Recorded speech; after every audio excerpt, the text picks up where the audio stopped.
The dust has settled on another week of the college football season. We're going to get our college football playoff rankings here soon enough, but we got to give you our own college football playoff rankings as they stand right now. We don't need to wait for the committee. We don't need to wait for more resumes. We can tell you where things stand right now. Quick disclaimer, these are not predictions. We've already given you our predictions on this channel, so go and check those out right here. But these are not predictions. These are more so as things stand right now. If this playoff started tomorrow, this is how we would see it going. All right, first two out into our top four. We'll get right into it. Before we do that, though, make sure you're subscribed. College football, only college football, every single day of the year. No agendas, no extra stuff that doesn't have to do with this game. Make sure you're dialed in to get college football the way that you want it. All right, we appreciate you all in advance for doing that. Also, follow me on Twitter and on Instagram at JD Paquel. Let me know who's in your top six as it stands today. At number 6, we've got the Ohio State Buckeyes. And Ohio State is at 6 this week. If they win next week against Penn State, I would have a very difficult time not putting them in that top 4. Now, the eye test is crucial, but for me, it comes down to what Kyle McCord does for this football team. The offense got rolling yesterday a little bit more against Purdue. Was good to see them kind of stretch the legs. Good to see Marvin Harrison Jr. do his thing. This roster, I say it every single week with Ohio State. I feel like I'm repeating myself a ton with this team, but it is what it is, man. Like, the roster is built to compete for a national title. The question for me goes back to Kyle McCord. Can you be the one to drive this Ferrari of an offense? Because I think that defense is in a much better place than it was a season ago. I think their scheme as a whole is coming together much better in year 2 under Jim Knowles. I think they have personnel that they really like. They got through the portal. Keep an eye on Ohio State. They're 6 this week, but if they win next week against Penn State, I promise you, they will be higher on this list. Mark my words. At number 5, the Washington Huskies. And we have been slow to get onto the Washington bandwagon. And I think for Washington, what they did against Oregon yesterday just proved how good they are on the perimeter, man. Like, we already knew they were so good on the perimeter, but to see that be the equalizer and the edge for them yesterday when Oregon still ran for a whole lot of yards, and to just be the difference of, like, no, we got Michael Penix, we got Roma Dunze. Like, sorry, that's kind of, we're just going to score a lot of points. It is what it is. We don't apologize for it. I'm fascinated to see how that Pac-12 race shakes out. I hope we get Washington, Oregon round 2, but Washington, I don't think there's any negotiation about them being one of the best teams in the country. They're at 5 this week, and it's no knock on them for them being outside the top 4.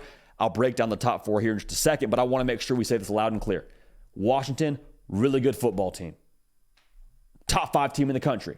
Michael Penix Jr., Kalen DeBoer, that entire offense they have, that will allow them to be in and potentially win every single game they play.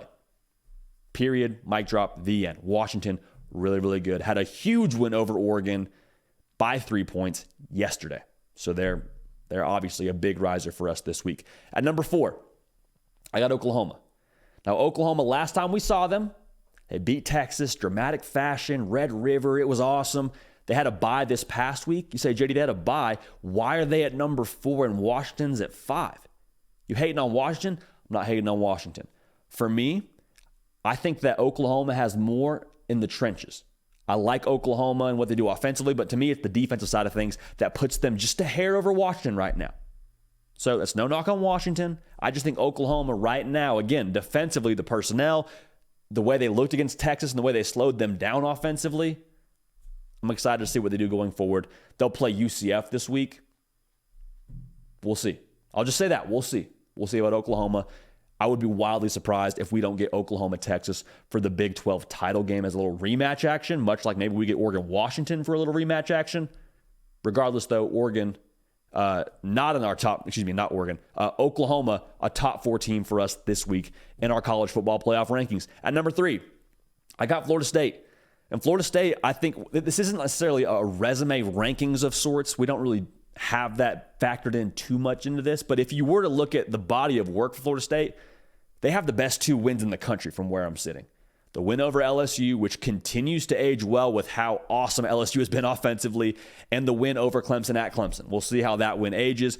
Even so, though, to beat the class of the ACC at their house and for them to roll yesterday against Syracuse, like, I love the way they're built. I think they're starting to play a more physical style of football up front, and we'll see where they are in November. They still have some tough games ahead of them. They still got to play Duke. We'll see where Riley Leonard is in that game. Hopefully he's able to play. But that'll be very telling when we see Florida State lined up against them and another physical football team. So for us, Florida State is 3 this week in our college football playoff rankings. Top 2, honestly, I'd be cool with either one of these teams being number 1. Number 2, we got Michigan. And Michigan has just been so dominant. I mean, they've rolled past essentially everybody. Indiana was just in their way this week. Indiana actually threw a punch early in this game and connected on a little trick play to go up 7-0. No panic from Michigan. J.J. McCarthy, cool, calm, collected, handles business.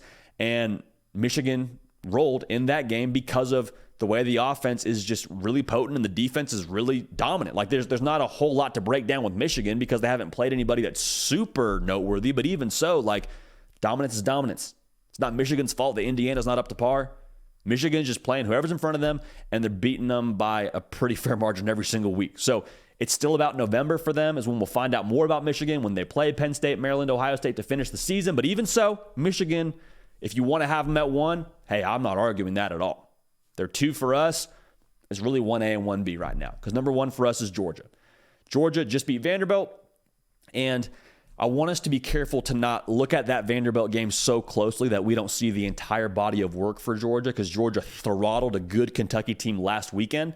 I'm nervous that Georgia may have a little bit of a logo issue where they got to see a good logo in front of them to really get ramped up. I'm not saying that's the case. I'm just saying that's my concern because they played really well against Kentucky when, they had a ranked team in front of them and they play Vanderbilt and Vanderbilt gets up 7-0. It's kind of a weird game in Nashville. Like Vanderbilt's still getting worked on in the stadium. Like all in all, there's no such thing as a bad win, much less a win in the SEC on the road. Kirby Smart will tell you that. But for us, I just go back to this. One of the best, if not the best rosters in the country is Georgia. Kirby Smart, best head coach in the country.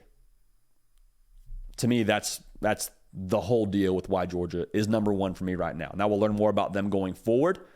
But even so, I got Georgia as my top team in the country. To recap it for you, Ohio State at 6. We got Washington at 5. Major riser. Big win against Oregon yesterday. Can't say enough good things about the Huskies.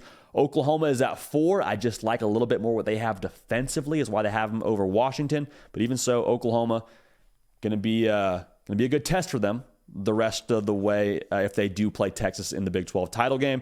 Florida State at 3. Michigan at 2. And Georgia is our top team in the country. Now, a lot of y'all are saying, well, where's Penn State? Hey, JD, Penn State, they've been pretty high up in your rankings. Where are they this week? I have Penn State at 7. The winner of that game against Ohio State, Penn State, this upcoming weekend will tell us a lot. So make sure you're dialed in for that one.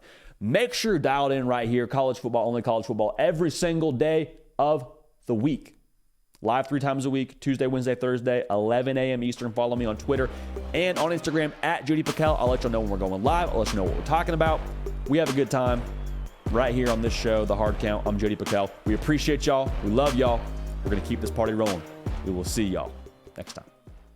Hey, y'all. Thanks so much for watching. Subscribe to the channel here to make sure you don't miss an episode of The Hard Count. Also, be sure to check out other videos on the On3 YouTube channel.